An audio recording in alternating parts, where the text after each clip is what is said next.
Go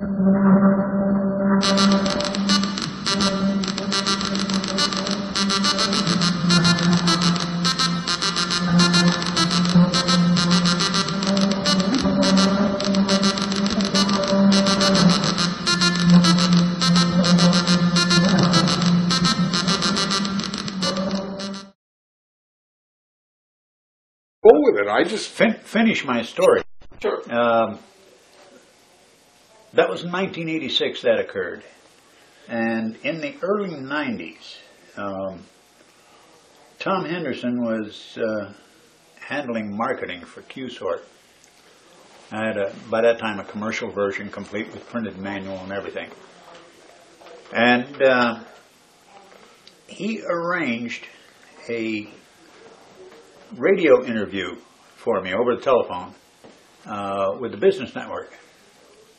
And a guy called me up and we talked on air for a while.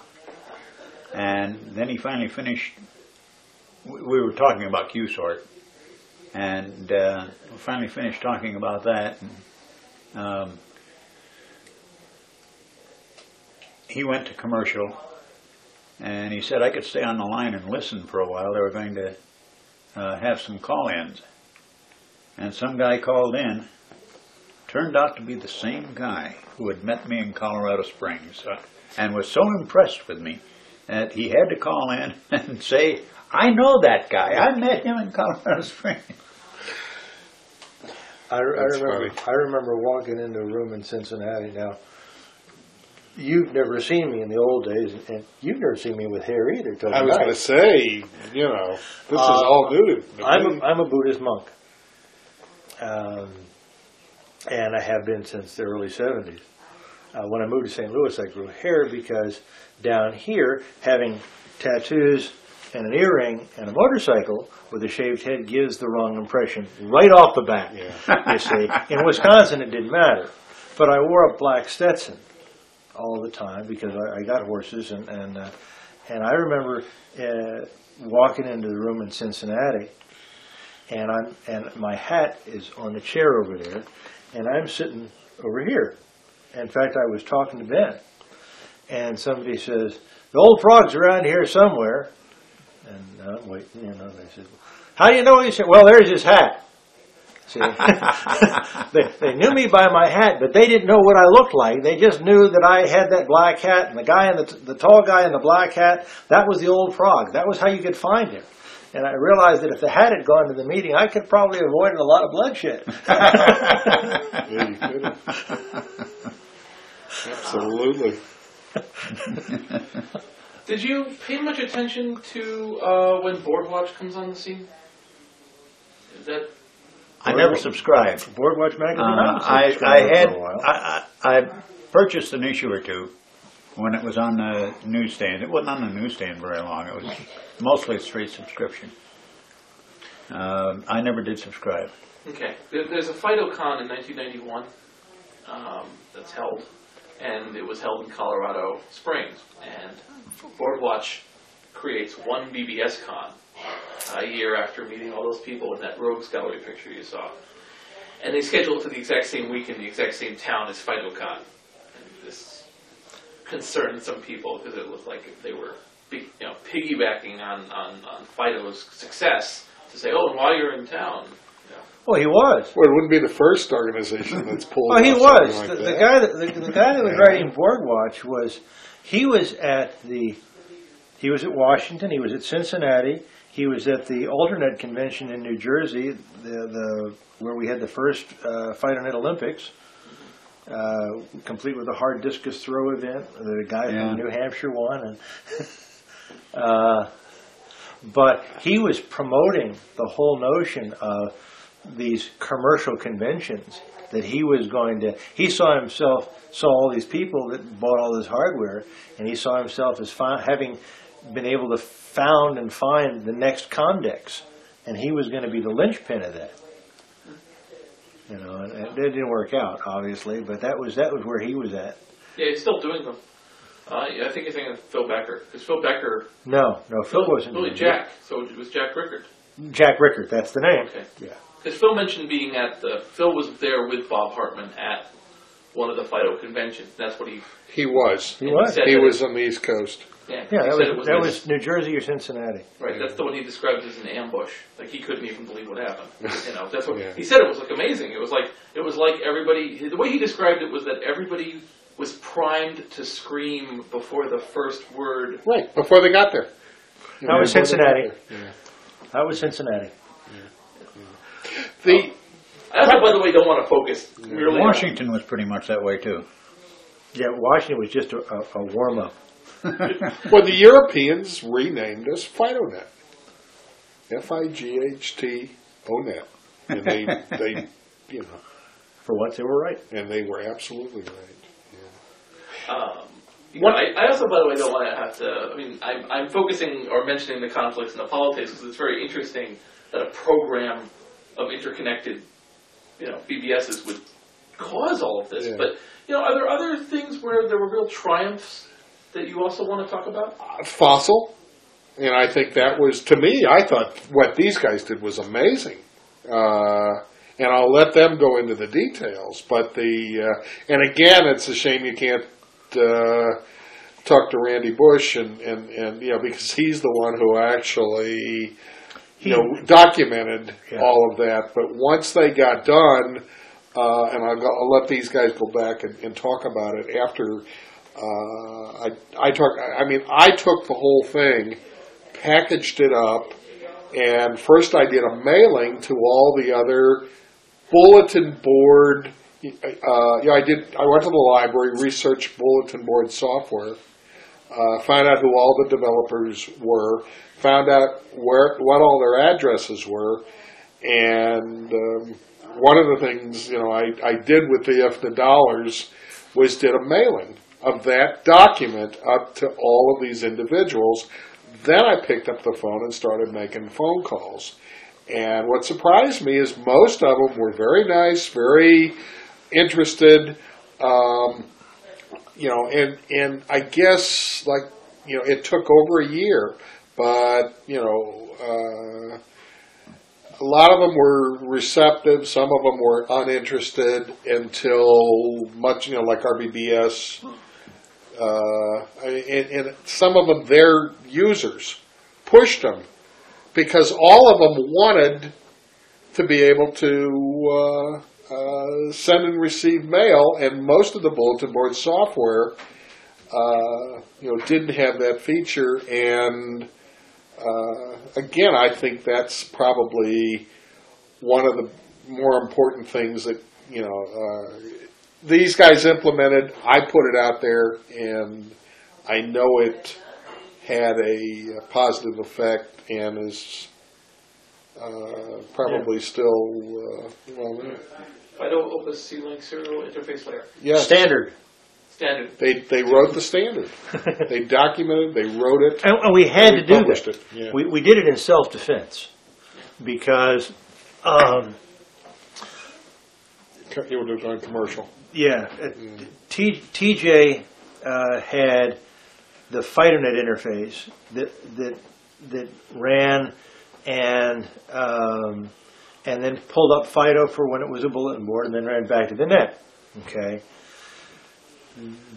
Then CDOG came, which handled mail a lot better and smoother, Right.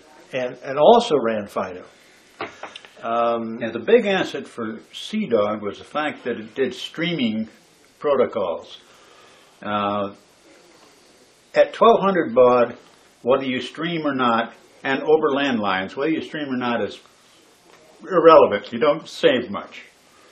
But at 9600 baud or higher, when, especially if you're on a satellite link, when every block has to be ACT before the next block can be sent, running at 9600 baud doesn't gain you anything. And the streaming protocols can have 8 or 10 blocks out there before the ACTs start coming back. It even made a difference over a good 2400 baud connection, which is where the make breakpoint started to be. So then CDOG ran, and CDOG went fine until two things happened. Win Wagner decided that he was going to write a better bulletin board system than TJ, and created Opus. And Bob Hartman and Vince Periello decided that they were going to come up with a better interface than Tom Henderson, mostly because they hated Tom. And it was strictly a matter that they didn't have to write it. They just really hated Tom, and anything that Tom had done, they were going to find a way to. So they created Binkley. Binkley term. Yeah. And Binkley was to take the place of CDOG for those systems that didn't want to run the tainted stuff. Okay, but Binkley started to add little features and wrinkles. And Opus started to run little features and wrinkles, so that CDOG had features and wrinkles. And so for a while, okay, there was a case where if you were running Opus and Binkley, you weren't going to talk well to a standard out-of-the-box FighterNet system. So we sat down, Ben and I and Tom and Randy Bush and some others, and decided that the way TJ put the package together, for good or for bad, was going to be the base standard. It was going to be the base standard. It was FighterNet by DAM, and the way he wrote it, that's the way it was going to be. I never really understood all this, so this is you had to support that as a default. Right. So that any FIDO could talk to you. Right. Now, you could use bells and whistles all you want, but that had to be negotiated between the systems. You had to start out with a basic protocol. Exactly, and that was the basis, the foundation for the FIDO. And Tom Henderson, he rolled over like that, and got CDOG to handle all of the features that were standard, and then some, and documented the others. Documented the others, including state diagrams, so that anybody that wanted to use his features could do so. Obviously, he hadn't learned from publishing the code for ARC. Yeah.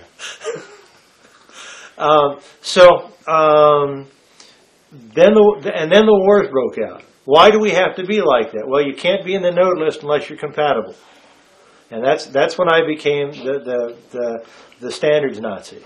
Essentially, if you want to be in the node list, you have to show compatibility. And I would call these node lists up from my company. I'd call these nodes up, and I would attempt the protocols, and if they weren't answering the phone, we redlined them. Okay? They had to answer following the standard protocol suite, and we had it published. It was there for anybody to use. Anybody that wanted to implement it could do so. Called them up with an out-of-the-box FIDO? Yeah. I had one set up just to do that. It was the only reason I ever ran out of the box FIDO. But we had to have that standard, because the net was falling apart in the technical backlash of personal failures to communicate, a personal animus. That was the beginning of the standard, the standard suite. Yeah, the technical standard suite. Right. Is that, you mean FSC 01, 02? Yeah, and on and on. Hell, it went well into the 30s before I dropped out. Yeah, I went expect it went a lot further than that. Well, there's a... I'm sure it does things today I wouldn't recognize. Well, that's the thing. There's a... I mean, this is the only one I have a currently... I have a guy who's currently the region coordinator for the South... Well, 4 or 5 states in the Southeast of Texas, Louisiana, whatever that group is, and he mentioned something 4, like there's like 1, 2, 3, and 4, and I've forgotten what it is. Damn, I wanted to ask you this because it's like the main source of all the problems right now that are the politics to the present day is this one standards document that dictates behavior to some extent. I wrote it. FTSC 004? Probably. That's it. He says if it wasn't for document 4, 90% of the battles that I see wouldn't happen. Yeah, behavior things in 4 and technical document. But they were absolutely necessary if we were going to continue to be FidoNet. Right. You know, if you were going to have something that wasn't and even Alternet, when we started Alternet, we said that we would adopt as a whole and maintain as a whole the current standards for FidoNet and whatever they matured to, so that we were never going to be in the position of saying our system is better. We wanted to remain completely compatible regardless. Okay? And that was the whole deal. If you're not compatible, it's no longer a network. You're back to single node systems. And some of them ran 2 networks on a day, right? They ran Fido during mail time, and they ran some other thing the rest of the day. Yeah, there's actually a very large amount of those. Yeah. One of the more famous ones is Nirvana Net, which is a group of 5 systems in California that traded in text files, and they used FidoNet. They were FidoNet nodes to each other, and they would transfer all their... As a result, they had this kind of critical mass of text files. They were one of the largest collections of text files because every night they would sync each other up and give each other more files. So there's 5 of them in that node, and there's like a whole bunch. There's like CandyNet, AdultNet, LawyerNet. I mean, there's like all these little nets that pop up that are FidoNets run. I knew that making MakeNL was going to cost you dearly, Ben. I've been collecting them, these little tiny nets that people were very proud of, and they think they're their own little. And I talked to Tom about this. PornoNet? Yeah, AdultNet. AdultNet. Actually, adult chat. MakeNL was. I'm rather proud of that. Yeah, it was a script-driven program. It could be set up to. It could be set up to be run by a single node so that he could make changes to his entry and check them against the program and make sure they're correct. And it could recognize the change and automatically send it to the host. A network host could run it to collect entries from all the nodes, which may or may not be sent by MakeNL, and build them into a cohesive net list, which he would then automatically forward on Thursdays to the whoever his upstream was. The regional host. And then he would collect all of the net and add his own stuff. And MakeNL did this all automatically. As a file came in, he'd recognize it from the file name and put it in a special directory. And as he did it, he checked it for errors. Whenever he found an error, he created a message back to whoever sent the file to him, telling him about the error and giving him a snapshot of what that entry was. That was a fairly complex program, and it took me a while to get it put together and working right, but I'm rather proud of that one. Well, and you should be, but it also created a situation where somebody read the doc file, okay, they could say, okay, I'm going to set up my own network, and they could make themselves the very top node, and that's how all these smaller nets that you see are born.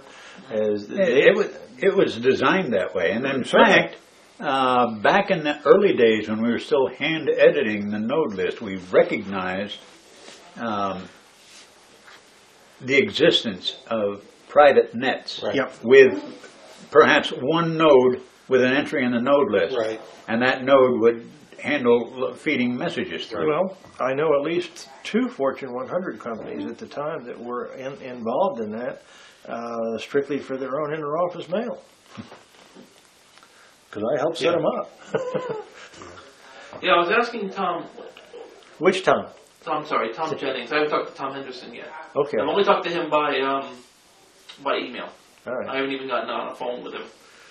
It's always been important for us to know. That's why we call Tom Jennings TJ, because there's Tom and then there's Tom. And believe me, East Coast and West Coast sometimes we're not far enough apart. Well, one is if you're talking about Jennings, kind of get in the habit of calling him TJ, and then we know exactly who you're talking about. Well, one's a TOM, the other's a THOM. Right.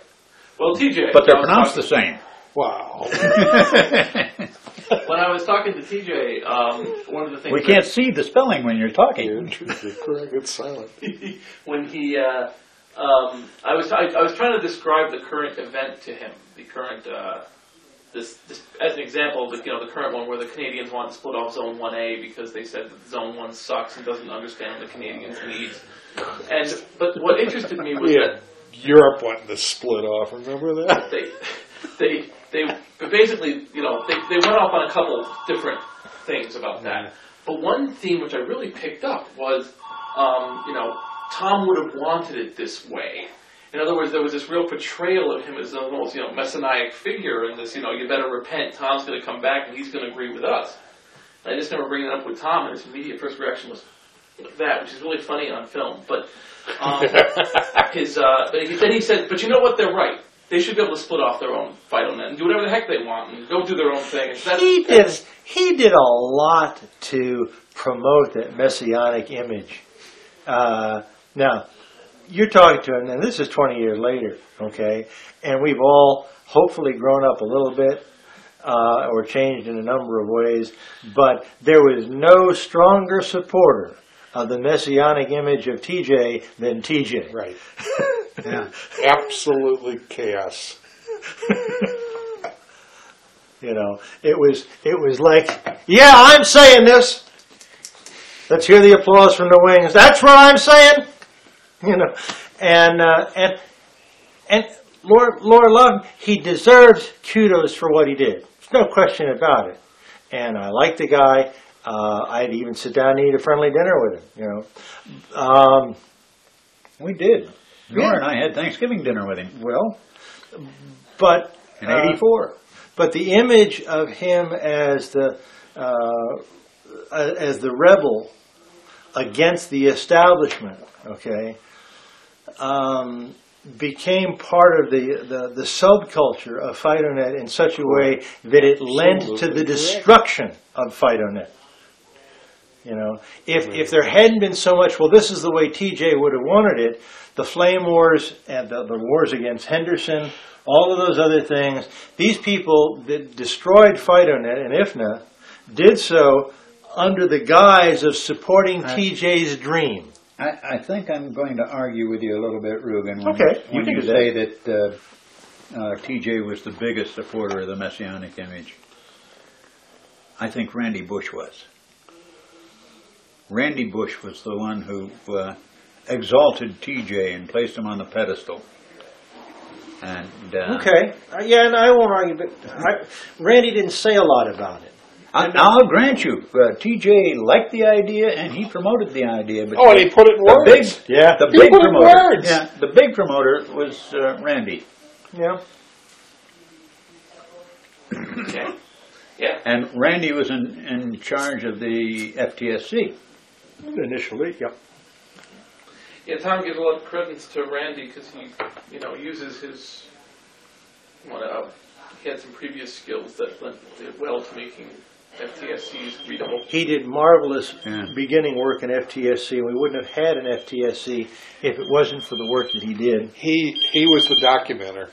He put it all down and made it readable, and I picked that part of it up when I took over that job. But when I took over the job, instead of being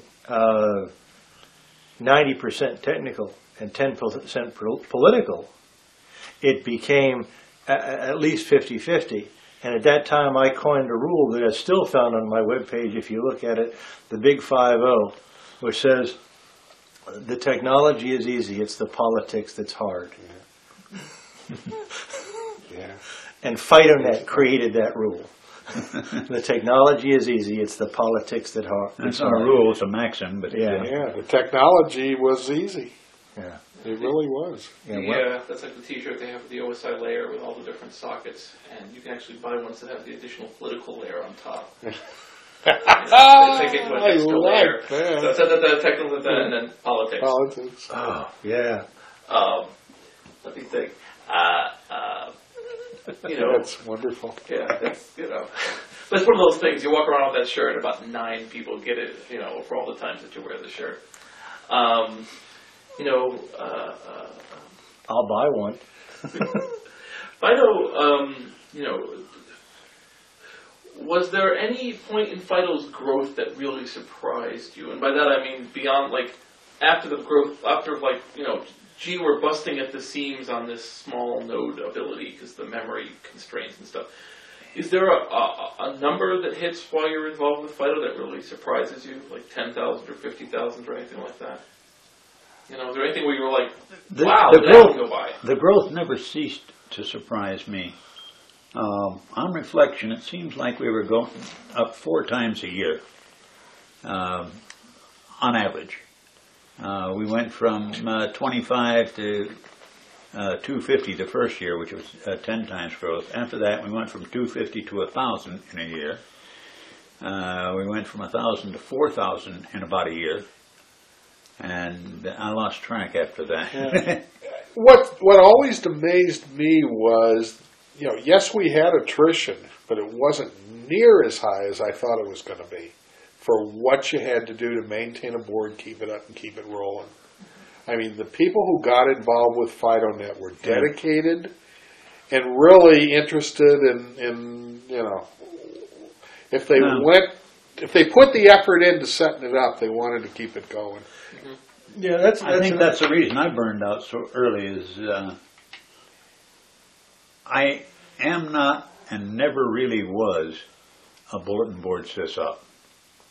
Running a sysop is all some of these people want to do, and they've lived for that. And they run marvelous bulletin boards, some of them. I wasn't into that, and I had difficulty maintaining one file area. And I actually had 10 to keep track of. What I was into was the technology, the creation of technology, the advancement of technology. That's where I got off. And as long as I was able to do that, I was able to stay with it. And when that started to wear out or slip away or whatever it did, I began to burn out. But I never really was a bulletin board operator as such. I operated 2 or 3 of them from time to time. Catch as catch can. I even ran Kitten on my home system for a while. Mine was 50-50. And again, my board became the source to find reliable node lists, reliable copies of Fido, reliable copies of all the software because people knew who I was. But I also ran, I always ran on a deck Rainbow, so I had some unique areas that didn't exist all over the place. I had a lot of Rainbow software, and I ran some EchoMail areas, but I didn't spend a whole lot of time maintaining the board. And, you really did have to get out there and clean it up. And, I mean, there was no software that went in there and cleaned up all the obnoxiousness and stuff.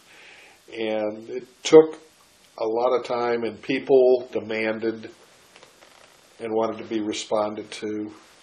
And I was never very good at that. And I think both these guys were much better nationwide at responding to some of the emails and some of the obnoxious messages.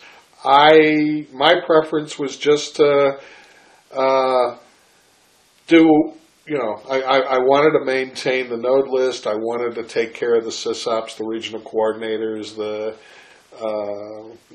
try to keep things going in the organization, and not I didn't spend a whole lot of time trying to reply to every Tom, Dick, and Harry that called me a name.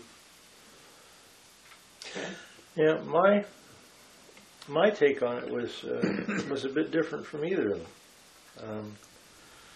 I started out running a bulletin board in the evenings on a work system because, after all, the computer's sitting there doing nothing, it might as well do something. And got involved in the back door.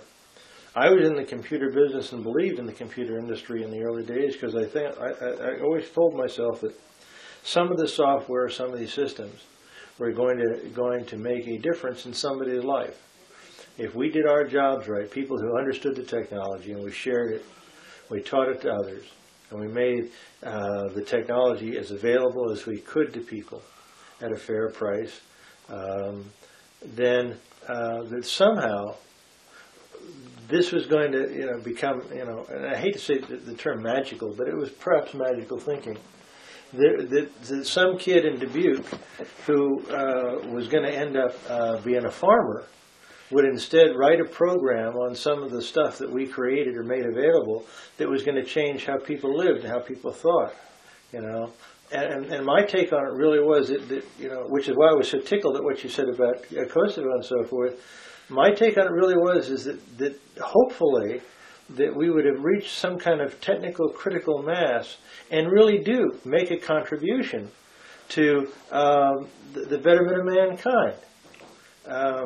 And which is why I was willing to fight the flame wars and keep putting the flames out day after day after day, because I thought if we just persisted long enough, it would take off. We'd reach critical mass, and some kid somewhere, maybe South Africa, or because of the mail thing and the other things, would get something that he would not have gotten had we not kept these systems running. And from that, everybody would benefit. And that was, to me, and when it became clear to me that I didn't have the energy anymore to keep pushing that rock up the hill, I just left, But that was my reason for. I still sign, and if you go to any of the corporations that I work for, and you go into log in to their domains, if you type in the word sysop, it'll ask you for a password, and I can tell you what it is. I bet I could guess. You might be able to guess. Probably sysop. No. You don't put that on tape? No. And it isn't sysop. Yeah. One of the things I think you'll hear this with Ben, when we let FidoNet go, we made sure that whoever we handed it off to was someone who was going to keep it going. So I know, when I walked away from it, I knew that, maybe these guys weren't going to keep it flying for as long as I did, but the people who, they had all the tools and they kept it going and they were doing a good job. And when we left, and I don't even remember who took it. I guess you had it for a while, and then I what's had his it name for out in a year or more, and then the guy down in Arizona. In Arizona, I talked him into taking it, and that was a big mistake, as it turned out. Well, he suffered through it for a while, but it kept going. To this day, it never died. And then the guy up in central Pennsylvania somewhere. He was the last I see. I remember. But at least to me, I thought it was important to give it a chance. But Ben had all the tools, so we didn't need to be involved anymore. Is it a surprise to know there's a few thousand FidoNet nodes left? Oh yeah, I was shocked. I didn't realize it was that many. I got the impression from a mailing on Yumcha recently from.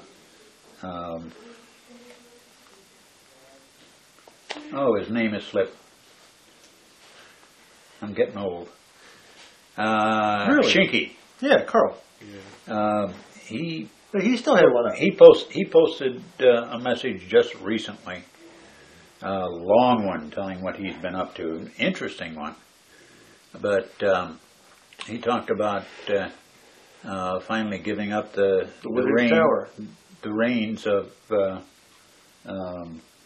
IC job to somebody, and he mentioned something about 3 or 4 nodes.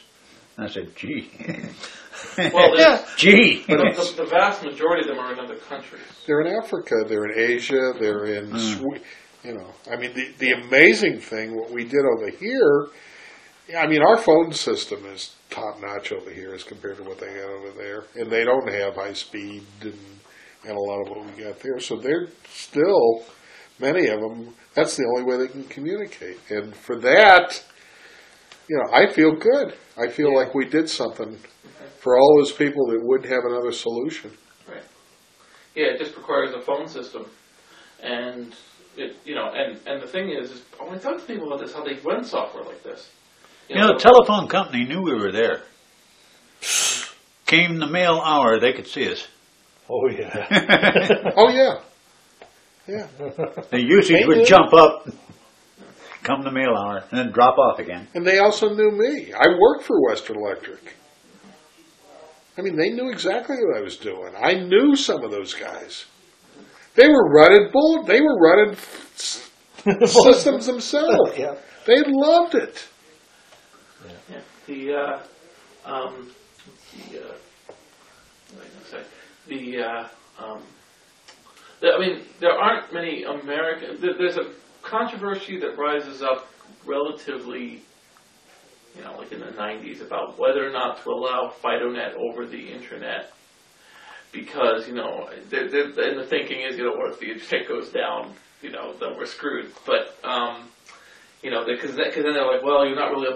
This is one of the things I have to deal with in a general sense. Because some people are like, it's not a BBS unless there's a phone on a modem, connected to it. If it's just a telnet, it's not really a BBS. Yeah. That's an interesting argument. But one of the things that does happen. It's a URL. It's a URL. Well, no, it's a telnet. I guess it's telnet : / but it's a telnetable BBS, not a web BBS. Although I guess they have those too. Hooked in with Fido, because I mean Fido becomes a really good way to ensure, who was I talking to last night? I was talking to somebody recently, and they're talking about how your system would go from being like kind of boring and everything else, and suddenly you had 500 echoes, and suddenly your joint was hopping too. You'd have all these echoes popping in. Right. Echo mail is the beginning of blogging. It is. I like to think it's Jerry Fennell's column in Byte, which is the ultimate blog. I was at Comdex a couple of years ago, and I saw him, and he was almost sober. And I was with a colleague there, and I said, "That's the eminent Dr. Purnell, who has written some of the finest science fiction ever written, most of it appearing in the columns of Byte." And he was right with me, listening. He was listening to me until that about the columns of Byte thing, and then suddenly I was in the wrong room. In the editorial columns of Byte. That sounds like my father met Isaac Asimov, and they'd hired Isaac Asimov to speak. It was one of these things, give him $10,000, he speaks, and he hangs out at the dinner afterwards. Yeah, and drinks. And my father met him, and he said, "So I heard you had a smarter brother." That was all he had to say to him. Because apparently it was true. Apparently he had a brother who was a real doctorate super candidate or whatever. So I was like, "Dad, Isaac Asimov, you moron." Well, over half of Dr. Ike's books, you're not going to find in the normal nonfiction section. Right. Yeah. Well, I mean, like I said, are there any other? I always ask this of people. Are there any other aspects of FidoNet that I haven't asked you about that you really wanted to make sure people knew about, or it could be either people or events or technical achievement, or I mean the politics are really cool, on a purely studying basis. That's what overwhelmed us. Yeah, the politics. Yeah, I think that's what knocked us out. The politics killed us. I think if it wasn't for politics, we'd have all been at it another 5 years anyway. We'd have created an internet and phone-based version, because that was something that we were talking about. But just who wants to find?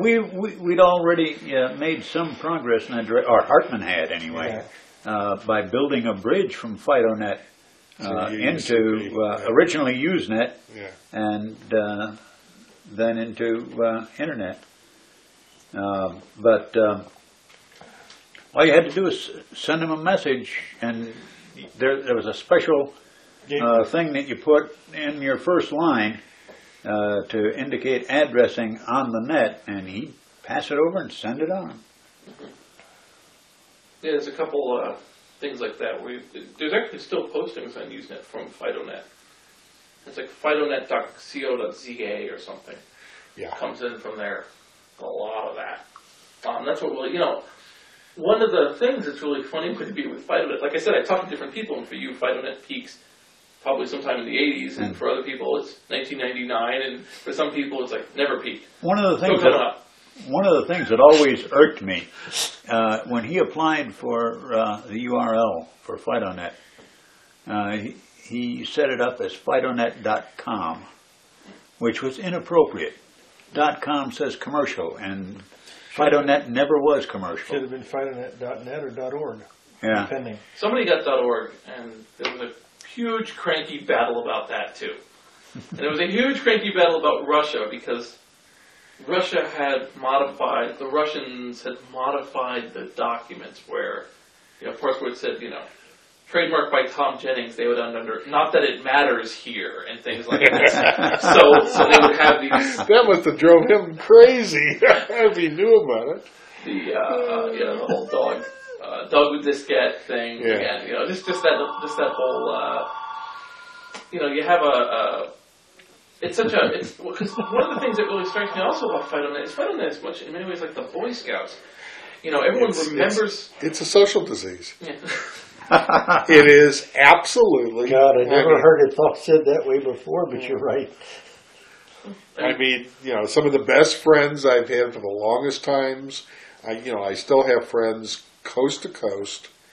And almost enemies. every Well, and people who still remember me, and is in various ways. Yeah. Yeah, the IFNA destroyer. But there were many cities that I had an opportunity to travel to, and friends that I still see socially after all these years, and none of it is related to FidoNet today, whereas back then it all was. Yeah, I didn't even think to ask that about the fact that you guys did run BBSs, but that for you it was secondary. It ended up being secondary. Yeah. I know the name Baker's Acre, but I didn't log on it because I was 15. But and the old Frog Swamp. And mine was PC Lug. The first. That's one of the things I talk about is that in the beginning, way in the beginning, like from 78 to 81. The vast majority of BBSs, their names are the type of software they're running dash what town they're in. Right. It's very odd. And then after a while, it becomes the treasure chest. My all-time favorite name is the enchanted toilet. I've got like thousands of these wacky names where it's just like the Chips Ahoy and everything else. And to me, that really take your favorite BBS name and type it in on the internet. It's probably still out there. Well, it's definitely on one of my lists. I mean, I collect all these lists of these names, and I guess it's just a switch from the real technical guys, right, who they get in on it, and they're like, software name dash whatever, that's quite sufficient. ABBS Chicago, or dial your match number 15.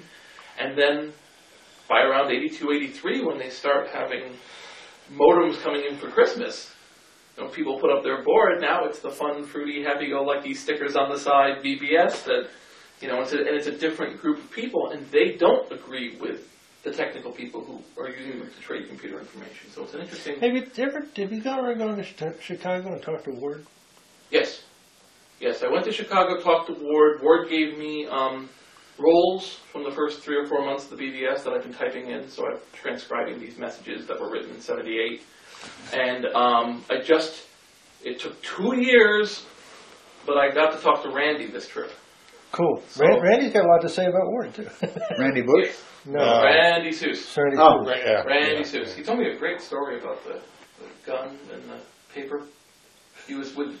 It captures him perfectly. He said he was in the basement or something. He's the one who wrote X modem, isn't he? Mm-hmm. Yeah. And together they made the first dial-up BBS, CBBS. Yep. And they had a stack of paper that had been a printout.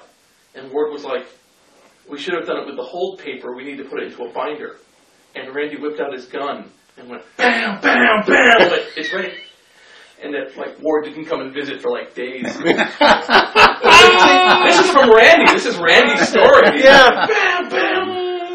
And they had this completely different take on things, and Randy has a completely different. He's got all these different. And again, it took 2 years and a lot of hand holding to get him to talk about it, because he doesn't.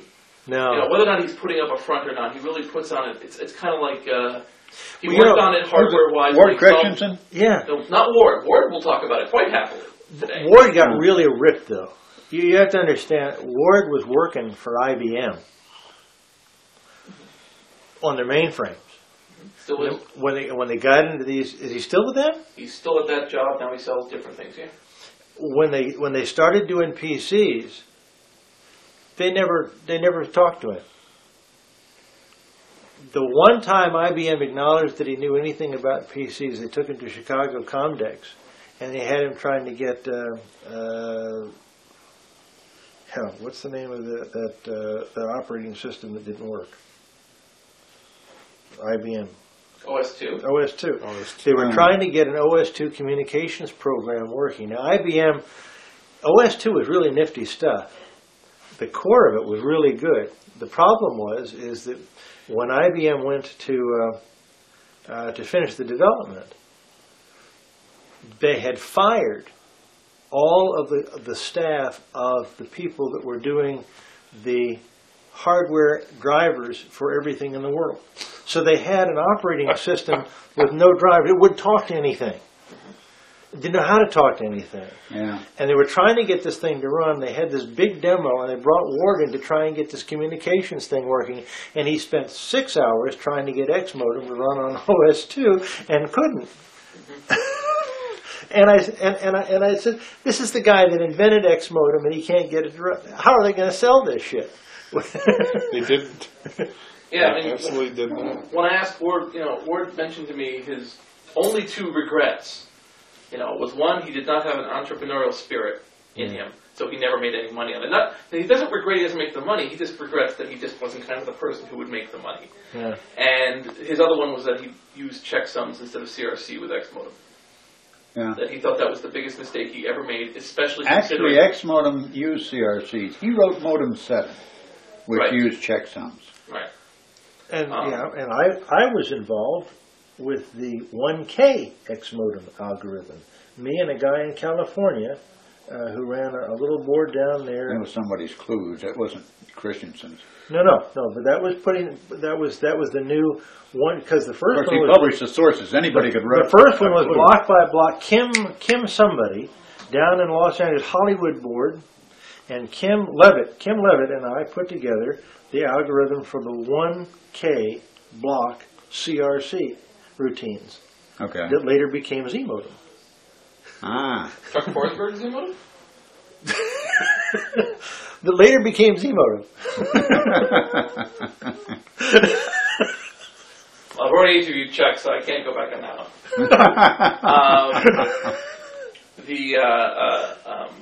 But yeah, what See, in those days, nobody really cared. Now, Chuck was one of the first guys that started to think about making money from this stuff. But in those, I wrote... No, Vern Berg was one of the first to start thinking about making money. Oh, yeah, Vern's... But he wasn't FidoNet. He had a board on FidoNet, but he wasn't FidoNet. Right. In the early days, particularly in the early CPM days, and when we were doing this stuff, I started out, my first computer was an NEC, CPM system. And I wanted to put a bulletin board up on it, which meant I had to run RCPM. And it used a different SIO chip, 8251, which is a much better chip than the 8250, and is what IBM should have used, but never mind. And NEC had been trying to get, their programmers in-house had been trying to get the BI program. I don't know if you know about BI or not. Trying to get BI to run on the system for about 8 months. And they were unable. They'd been working on this thing, got 2 programs on it full time. I didn't know any better. So I sat down and I knocked it out in about a week. And then I published it. And the next thing I know, NEC is calling me up and saying, could they republish the source? Well, sure, of course. And that ended up with them having me start an NEC users group. And they sent me the name of everybody in the country that had bought an NEC computer to start this users group. They sent me their complete registration lists. And that was the beginning of my business. Interesting. But we all wrote the stuff and gave it away. Right. I mean, that was how it worked in those days. And back in it was chilling. Yeah, and as time settles, what ends up happening is someone's name gets attached to it, and that's what I end up with. Oh, yeah. You know, I mean, that's the thing, and that's what I find a lot of, a lot of source code that ends up coming. Before this documentary started, I had no idea that RBBS predated the PC. Now, of course, I know better. And not only that, but I've actually gotten my hands on the code from... It ran on CPM. Right, and it was by someone, Howard Moulton or something like that. And it has like 10 other fathers. And yes, I was going to say, that's not one of the 5 names I'd have recognized. Right, and then there's the interview I did, that I just did yesterday before driving down here, was Lauren Jones, who was out of first Fargo, North Dakota, and then somewhere else equally remote, and then something, and he ended up being the guy who, at PC Blue, who took stuff from the East Coast and the West Coast and reconciled that this was from like 83 till about 93. And see, 83, it's already an old dog that's been around the block for half a decade or more. You know, that's the thing that's amazing to me. I didn't know this until I talked to the guy who ran the first BBS in Australia, and he was showing me this ancient system, and it had this version of RBBS with like dates on it, like, you know, modified for this use in 80 and 81, and I was like, that makes no sense. You know, it's like finding a picture of a Tebow carved into a cave. You know, you're just like, what? I had no idea. There's a lot of, you know, that's the thing. There's a lot of buried history. No, and I don't just mean skeletons. I mean, you know, actual, you know, facts which are just gone. That's why I did this. When you do your Australian trip, I got a bunch of names for you. I am not going. I am intentionally not doing anything much out of North America. I interviewed one guy from Australia because he lived here, and one guy from Mexico, and I want to interview a guy from India, I think. But I think their stories upon themselves that I couldn't even hope to plunge the depths of. So I'm hoping that they'll get really ticked off that I just focused on North America and do their own, in their own native language, in their own, you know, thing, because I couldn't hope to do it. I mean, I started to get told a little bit about this. I mean, in Australia, modems don't become legal until 1981. And they become legal because this guy, Trevor Marshall, who creates a modem and gets it published, like the schematics for it, gets published in like an Australian version of Popular Electronics. Suddenly all these modems are coming up and they legislate in, okay, modems can come in. And, you know, a lot of the countries have that problem. You know, like it's not, modems aren't legal in India until 1992 because they amend the Telegraph Act of 1845 to allow, you know, it was like the British Telegraph Act in India to allow modems. That you can hook up these third parties. So there's, and I'm like, there's no way I can hope to get these. I mean, I'm being exotic enough having as many Canadians as I have in this thing. QBBS was a Canadian project initially. Which one? QBBS? Yeah. Was a very good system. There's a few that are like that out of there that I interviewed. Pyroto Mountain, which is definitely something that predates, postdates all you guys. It's like a very popular thing, so it's like Pyroto Mountain. And the Punter protocol is on the Commodore. And it's basically that this guy sat down and tried to fix all the flaws in X modem to work with Commodores, and it used like the Commodore sector size, which was different and stuff. Anyway, more useless trivia. Tom told me one of his bits of pride was how fast his transfer stuff was, but that he made the mistake of being accurate and said that, you know, he included the overhead and everything else, and other people weren't including the overhead. And he mentioned specifically WIN's transfer protocol sent 8K blocks, and that, great, as long as there was nothing wrong with the block. And then you were screwed. But, you know, theoretically, it went really fast. Anyway. Yeah, what he did was simply increase the block size so that the gap for the ACK and turnaround was essentially the same as it was for the 128K block, but it was for a huge block. And that, of course, speeded it up. But if you had an error, you had to retransmit that whole huge block again. If you're down in Dallas and you're just going across town in Dallas, you can do that. But God help you if you have to send Irvine.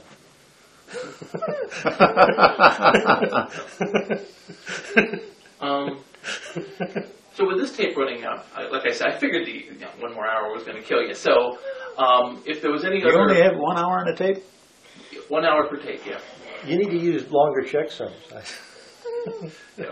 Well, it's 1 hour per tape. It runs up to about 13 gigabytes of data. 720 by 480 digitized image. And that's what I loaded to my This is machine. a digital system? Yes. Uh-huh. Cool. Loading digital stuff onto tape. And then I take it and I knock it to a 13 gigabyte file, and then I knock that 1 hour down to anywhere between the record was a 1 hour interview that went down to, I think it was like 45 seconds or something like that. Good heavens. Quite an interview. Now that's editing. Yeah. Yeah, well, he That's serious editing. you know, he gave me a big bucket of nothing, and I did my best to run with it. I mean, the problem is also... after compression, 480 I television is approximately a gigabyte per hour. Mm-hmm. Yeah. So, Yeah, no, this is... in a digital system where the background never changes, it's just there, and the only thing that's changing much are the faces of the people. Right. You ought to be able to compress the hell out of that. Yeah, no, it definitely does tend to do that. I mean, my DVD guy who's giving me lots of advice is like very pleased that I have lots of shots in which nothing happens. Well, here's something that you need to have on the record, Yes. just for reference's sake. Between Ken holding it together and Benjamin and I working through Fossil and Tom Henderson working with ARC, okay, which we know became Zip, okay, and we were instrumental in helping to tune ARC, because ARC didn't always work good. It went through a number of versions, and we all played with the source code for ARC, and Tom will acknowledge that. Zip. Okay, when ARC finally matured at 5.21 rather, which was the last of the published versions, I think, before we went commercial with it, or tried to, that was the format that was encapsulated into Zip, and that was encapsulated